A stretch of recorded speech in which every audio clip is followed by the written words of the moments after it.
College में गर्मियों की छुट्टियां होने पर राधिका और रोहन अपने दोस्त मनोज और शिल्पा के साथ परिवार के पुराने फार्म हाउस पर घूमने जाने का प्लान बनाते हैं। गाइस, तुम दोनों को वो फार्म हाउस बहुत पसंद आएगा। बचपन से ही वो मेरी और रोहन की सबसे पसंदीदा जगह रही है। पर मैंने तो इतने सालों में तुम्हारे मुंह से कभी फार्म हाउस का नाम तक नहीं सुना।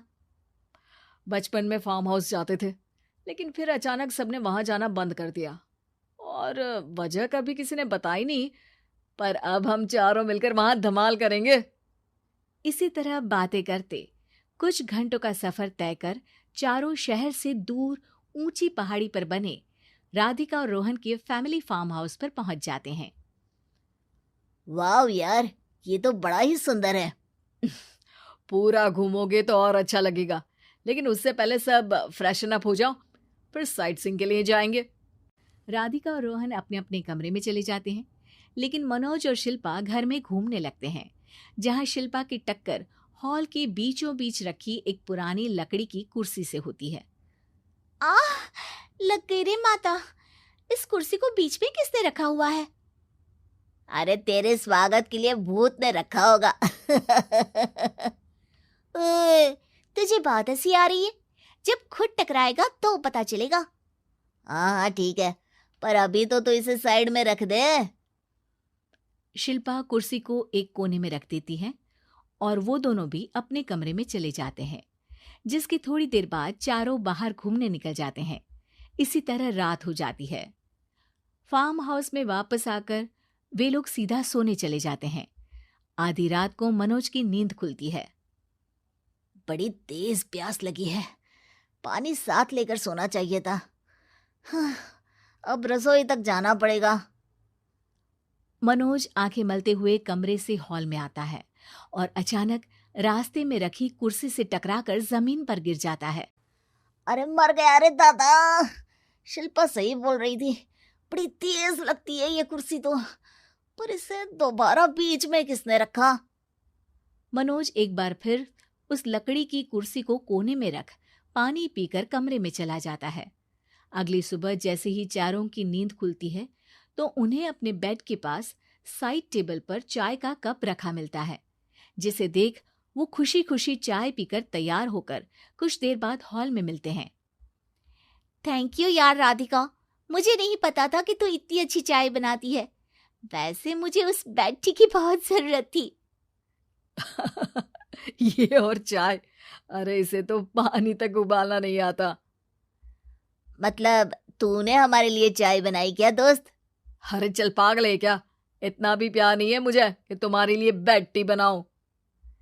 चाय पर ये चर्चा करते हुए मनोज जैसे ही पीछे मुड़ता है तो एक बार फिर लकड़ी की पुरानी कुर्सी से टकराकर उस पर गिर जाता है।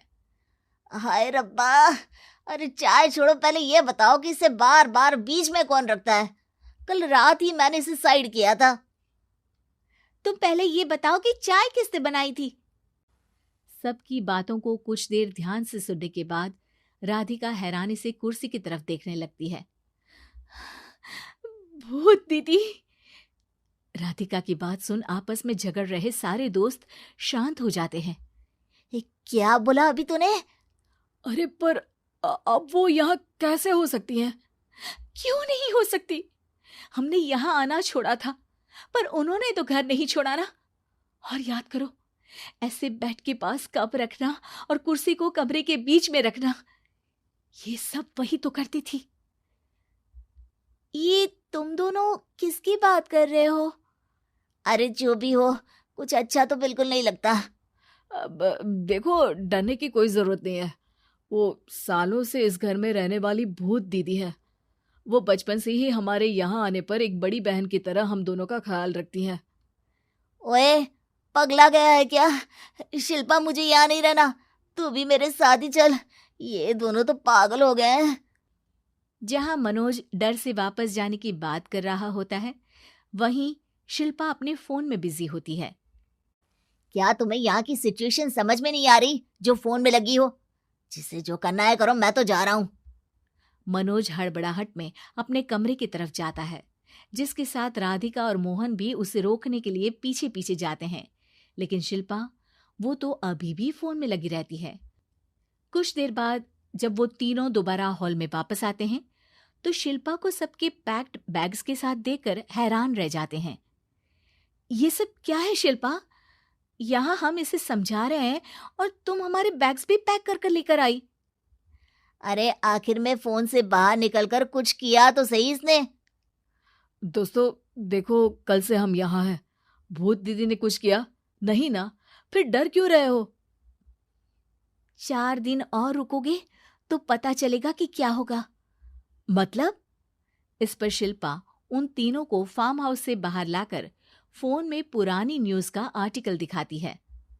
सालों पहले यहाँ रह रही औरत ने अपने दोनों बच्चों को सुबह सुबह दूध में जहर पिलाकर मार दिया और फिर हॉल में उस कुर्सी पर खड़े होकर खुद भी फांसी लगा ली थी।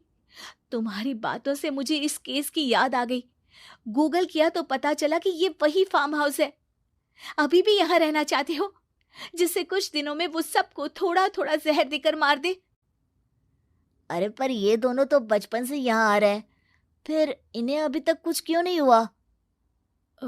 वो तो पापा बताते हैं कि हम आते थे। हाँ, और मुझे भी एक बार का ही याद है। वाह, और कहानियां तो ऐसे सुना रहे थे जैसे सदियों से यहीं रहते हो। तीनों ये बात कर ही रहे होते हैं कि अचानक फार्म हाउस में से एक आवाज सुनाई देती है। मैं यहाँ किसी को जिंदा नहीं रहने दूंगी, किसी को नहीं।